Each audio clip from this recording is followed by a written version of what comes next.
নমস্কার বন্ধুরা, শ্রুতির তরফ থেকে সুজাতা আজকে আপনাদের যে গল্পটি শোনাচ্ছে সেটি লিখেছেন রবীন্দ্রনাথ ঠাকুর। গল্পটির নাম ইঁদুরের ভোজ। রবীন্দ্রনাথ ঠাকুরের লেখা ব্যঙ্গাত্মক হাস্য কৌতুকে ভরা ছোট গল্পগুলির মধ্যে অন্যতম আজকের গল্প ইঁদুরের ভোজ। গল্পটি শুনবেন, শোনার পর যদি ভালো লাগে লাইক করবেন, কমেন্ট করবেন, নিজেদের বন্ধু বান্ধবের সাথে শেয়ার করবেন। শুরু করছি আজকের গল্প ইঁদুরের ভোজ। ছেলেরা বললে, এ ভারী অন্যায়, আমরা নতুন পণ্ডিতের কাছে কিছুতেই পড়ব না। নতুন পণ্ডিত মশাই যিনি আসছেন তার নাম কালী কুমার তর্কালঙ্কার। ছুটির পরে ছেলেরা রেলগাড়িতে যে যার বাড়ি থেকে ফিরে আসছে স্কুলে। ওদের মধ্যে একজন রসিক ছেলে কালো কুমড়োর বলিদান বলে একটা ছড়া বানিয়েছে। সেইটে সকলে মিলে চিৎকার শব্দে আওড়াচ্ছে। এমন সময় আরখোলা স্টেশন থেকে গাড়িতে উঠলেন একজন বুড়ো ভদ্রলোক। সঙ্গে আছে তার কাঁথায় মোড়া বিছানা, ন্যাকড়া দিয়ে মুখ বন্ধ করা দু তিনটে হাড়ি, একটা টিনের ট্রাঙ্ক আর কিছু পুটুলি। একটা ষণ্ডা গোছের ছেলে, তাকে ডেকে সবাই বলে বিচকুন। সে চেঁচিয়ে উঠল, ওখানে জায়গা হবে না বুদ্ধা, যাও দুসরা গাড়িতে। বুড়ো বললেন, বড় ভিড়, কোথাও জায়গা নেই, আমি এই কোনটুকুতে থাকবো, তোমাদের কোনো অসুবিধে হবে না বলে ওদের বেঞ্চি ছেড়ে দিয়ে নিজে এক কোণে মেঝের ওপর বিছানা পেতে বসলেন। ছেলেদের জিজ্ঞাসা করলেন, বাবা তোমরা কোথায় যাচ্ছ, কি করতে? বিচকুন বলে উঠল, শ্রাদ্ধ করতে। বুড়ো জিজ্ঞাসা করলেন, কার শ্রাদ্ধ?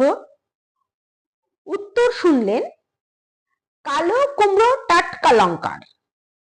এবং বাকি ছেলেগুলো সব সুর করে চেঁচিয়ে উঠল, কালো কুমড়ো টাটকা লঙ্কা, লেখিয়ে দেব লব ডঙ্কা।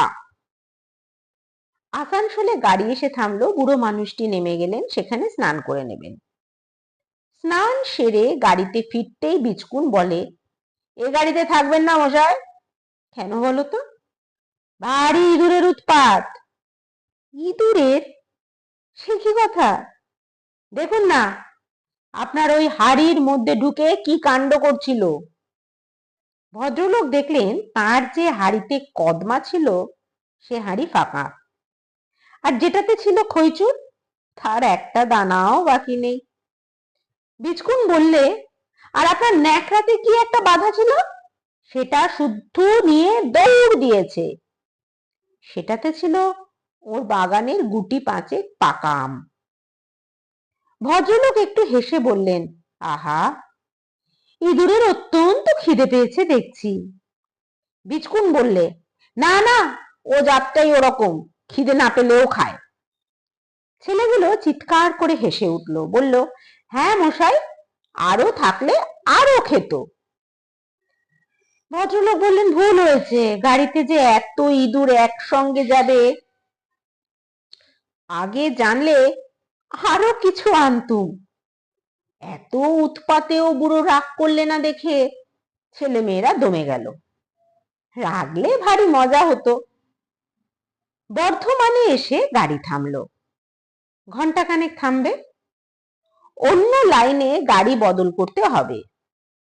ভদ্রলোকটি বললেন, বাবা এবারে তোমাদের আর কষ্ট দেব না, অন্য কামরায় জায়গা হবে।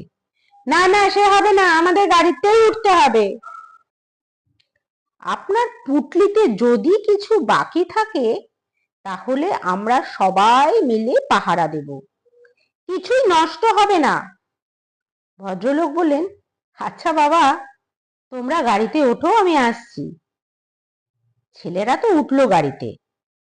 একটু বাদেই মিঠাইওয়ালার ঠেলা গাড়ি ওদের কামরার সামনে এসে দাঁড়ালো, সেই সঙ্গে ভদ্রলোক। এক এক ঠোঙা এক একজনের হাতে দিয়ে বললেন, এবারে ইঁদুরের ভোজে অনটন হবে না। ছেলেগুলো হুররে বলে লাফালাফি করতে লাগলো। আমের ঝুড়ি নিয়ে আমওয়ালা এলে ভোজে আমও বাদ গেল না। ছেলেরা তাকে বললে, আপনি কি করতে কোথায় যাচ্ছেন বলুন তো? তিনি বললেন, আমি কাজ খুঁজতে চলেছি, যেখানে কাজ পাবো সেখানেই নেমে পড়বো। ওরা জিজ্ঞাসা করলে, আপনি কি কাজ করেন? তিনি বললেন, আমি টুলো পণ্ডিত, সংস্কৃত পড়াই। ওরা সবাই হাততালি দিয়ে উঠল, বললে, তাহলে আমাদের স্কুলে আসুন। তোমাদের কর্তারা আমাকে রাখবেন কেন? রাখতেই হবে, কালো কুমড়ো টাটকা লঙ্কাকে আমরা পাড়ায় ঢুকতেই দেব না। মুশকিলে ফেললে দেখছি। যদি সেক্রেটারি বাবু আমাকে পছন্দ না করেন? পছন্দ করতেই হবে, না করলে আমরা সবাই স্কুল ছেড়ে চলে যাব। আচ্ছা বাবা, তোমরা আমাকে তবে নিয়ে চলো। গাড়ি এসে পৌঁছলো স্টেশনে। সেখানে স্বয়ং সেক্রেটারি বাবু উপস্থিত। বৃদ্ধ লোকটিকে দেখে বললেন, আসুন আসুন তর্কা লঙ্কার মশাই, আপনার বাসা প্রস্তুত আছে, বলে পায়ের ধুলো নিয়ে প্রণাম করলেন। ধন্যবাদ। শেষ হলো আজকের গল্প ইঁদুরের ভোজ। তাহলে ইঁদুরদের কিরকম জব্দ করলো, তা আবার ভালোবেসে, সেটা শুনলেন তো। আবার দেখা হবে আগামী উপস্থাপনায়।